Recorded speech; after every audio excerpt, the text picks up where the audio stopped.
بسم اللہ الرحمن الرحیم۔ السلام علیکم۔ اشفاق احمد صاحب کی خوبصورت اور حقیقت پر مبنی باتیں۔ کچھ زخم کو کبھی نہیں بھرتے، بس انسان وقت کے ساتھ ان کو چھپانے کا سلیقہ سیکھ جاتا ہے۔ ایمان کے ساتھ ایک جھونپڑی میں رہنا ہے، کفر کے ساتھ محل میں رہنے سے بہتر ہے۔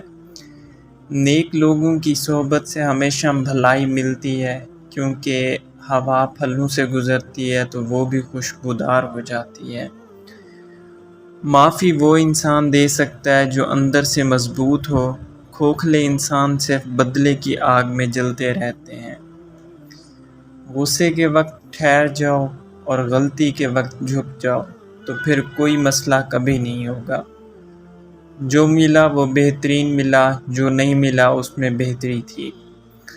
افسوسناک بات یہ ہے کہ ہم نیکی اس وقت کرتے ہیں جب برائی کے قابل نہیں رہتے۔ اللہ والوں کا ظرف ہے کہ تکلیف کا ذکر کسی سے نہ کرنا اور تکلیف میں بس سجدے کرنا۔ علم اور عمل کے درمیان فاصلہ جتنا کم ہوگا، فائدہ اتنا ہی زیادہ ہوگا۔